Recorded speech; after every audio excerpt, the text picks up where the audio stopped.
میرا مفتی صاحب سے سوال یہ ہے کہ اسلام میں دو ہی عیدیں ہوتی ہیں، مگر 12 ربیع اول کو عید الميلاد النبی کیوں کہا جاتا ہے؟ سب سے پہلی بات تو یہ ہے کہ یہ جو جواب سوال میں خود ہی کہہ دیا، اور عام طور پہ لوگ کہہ بھی دیتے ہیں کہ اسلام میں دو ہی عیدیں ہوتی ہیں۔ جی، تو تیسری عید کہاں سے تیسری عید کہاں سے آ گئی؟ یا ربیع الاول شریف کو جو ہے وہ عید کا دن کہنا کیسا ہے 12 تاریخ کو؟ تو یہ بات ہی بنیادی اعتبار سے غلط ہے کہ اسلام میں فقط دو عیدیں ہیں، ایسا نہیں ہے۔ دو عیدیں اصل میں یہ ان دو دنوں کے بدلے ہمیں عطا ہوئی ہیں کہ جو زمانہ جاہلیت میں کفار کا ایک طریقہ کار تھا کہ وہ 2 دن جمع ہوتے تھے سال میں، اور اس میں کھیل کود وغیرہ کرتے تھے۔ تو نبی پاک صلی اللہ علیہ وسلم نے صحابہ کرام علیہم رضوان سے یہ ارشاد فرمایا کہ اللہ پاک نے اس کے بدلے تمہیں 2 دن عطا فرمائے۔ تو وہ 2 دن یوم الفطر یعنی عید الفطر اور عید الاضحیٰ کا دن تھا، لیکن اس کا معنی یہ نہیں ہے کہ اس کے علاوہ کوئی عید کا دن ہے ہی نہیں۔ بہت سارے دلائل اس پر عقلی اور نقلی اعتبار سے یہ موجود ہیں، یعنی کتاب و سنت سے بھی موجود ہیں اور عقل کے اعتبار سے بھی موجود ہیں۔ ہم خود ہی دیکھ لیں کہ کیا ہم صرف یہ 2 دن ہی جو ہے اس کو عید کا دن کہتے ہیں، بلکہ ہمارے یہاں جو عید الفطر کا دوسرا دن ہوتا ہے اس کو بولتے ہیں یہ دوسری عید ہے، تیسرا دن ہوتا ہے تو اس کو بولتے ہیں یہ تیسری عید ہے۔ تو خود ہی تو ہم اس کو دوسری عید تیسری عید یہ کہہ رہے ہوتے ہیں۔ اسی طرح بقرہ عید کے اندر بھی اسی طرح کے الفاظ استعمال ہوتے ہیں۔ جب کوئی خوشی حاصل ہوتی ہے، خوشی کا دن ہوتا ہے، تو کہتے ہیں آج تو میری عید ہو گئی، آج تو میرے لیے عید کا دن ہے۔ عرب دنیا کے اندر جب آپ جائیں گے تو وہاں پر جو ان کی آزادی کا دن ہوگا تو اس کو یہ بولتے ہیں عید الوطنی، یعنی وطن کے آزاد ہونے کے دن کا یہ نام رکھتے ہیں عید، کہ اس دن خوشی حاصل ہوئی۔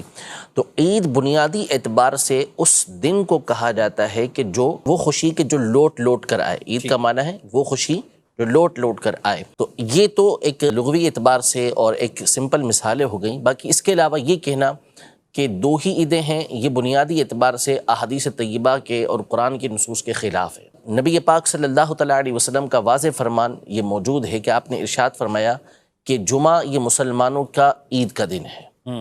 جمعے کے دن کو نبی پاک صلی اللہ علیہ وسلم نے عید کا دن قرار دیا۔ تو اب پورے سال کے اندر 52 جمعہ آتے ہیں، تو یہ الگ جو ہے وہ جو ہے عید کے دن ہو گئے۔ تو اتنی ساری عیدیں تو خود نبی پاک صلی اللہ تعالیٰ علیہ وآلہ وسلم نے بیان فرمائی۔ یہ مسند احمد اور کئی کتابوں کے اندر حدیث پاک موجود ہے۔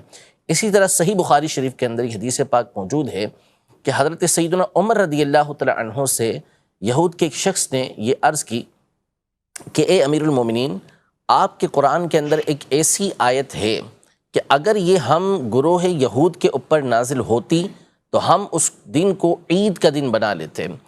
تو حضرت عمر رضی اللہ تعالیٰ عنہ نے اس سے پوچھا کہ وہ کون سی آیت ہے؟ تو انہوں نے بتایا کہ الیوم اکملت لکم دینکم واتممت علیکم نعمتی ورضیت لکم الاسلام دینا، کہ آج کے دن میں نے تمہارے لیے تمہارے دین کو مکمل کر دیا، تم پر اپنی نعمت کو تمام کر دیا، اور تمہارے لیے اسلام کو بطور دین پسند کیا۔ کہ یہ آیت مبارکہ۔ تو حضرت عمر رضی اللہ تعالیٰ عنہ نے یہ ارشاد فرمایا کہ ہم اس دن کو بھی جانتے ہیں کہ کب یہ نبی پاک صلی اللہ علیہ وسلم پر نازل ہوئی، اور ہم یہ جانتے ہیں کہ نبی پاک صلی اللہ علیہ وسلم اس وقت کہاں موجود تھے۔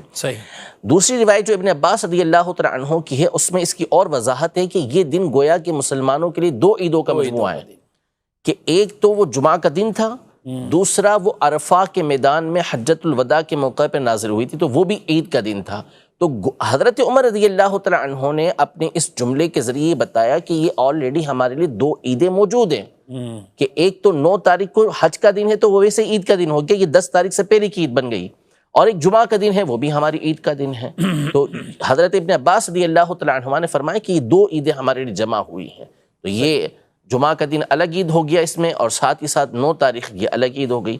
اسی طرح قرآن مجید فرقان حمید کی مشہور آیت مبارکہ ہے کہ حضرت سیدنا عیسیٰ علیہ نبینا و علیہ السلام سے جب ان کے ساتھیوں نے یہ کہا کہ آپ اللہ کے پاک کی بارگاہ میں یہ دعا کریں کہ اللہ پاک ہمارے اوپر آسمان سے دسترخوان کو نازل فرمائے، تو حضرت عیسیٰ علیہ السلام نے ان سے گفتگو کے بعد اللہ پاک کی بارگاہ میں یہ عرض کی کہ ربنا انزل علینا مائدۃ من السماء، کہ اے اللہ ہم پر آسمان سے تو دسترخوان کو نازل فرما، تکون لنا عیدا لاولینا و آخرینا، تاکہ یہ دسترخوان کا اترنا ہمارے لیے اور ہمارے بعد والوں کے لیے یہ عید کا دن بن جائے، یعنی اللہ پاک کی طرف سے نعمت نازل ہو رہی ہے تو اب وہ ہمارے لیے تو عید ہے ہی، ساتھ ہی ساتھ جو بعد میں آنے والے افراد ہیں ہمارے، تو ان کے آبا و اجداد کے اوپر یہ نعمت ہو رہی ہے تو ان کے لیے بھی وہ عید کا دن قرار پائے گا۔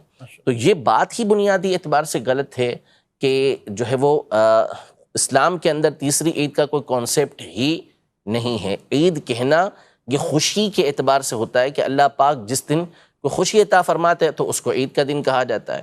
کسی بڑی شخصیت سے ملاقات ہو گئی تو کہتے ہیں آج تو میرا عید کا دن ہے۔ کوئی بہت بڑا جو ہے وہ نفع حاصل ہو گیا، فائدہ حاصل ہو گیا تو کہتے ہیں یا تو عید ہوگی میری۔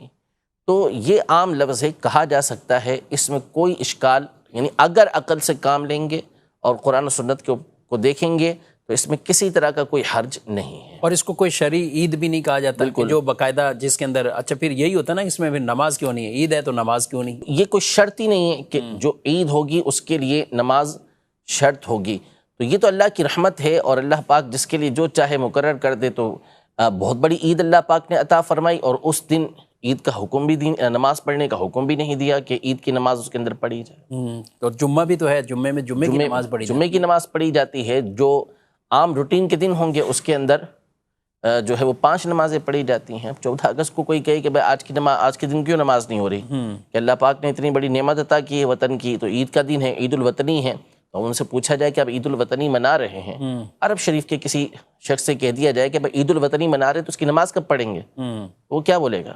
یہ بولے گا کہ تھوڑا سا علاج کروا لیں، اور کیا کریں۔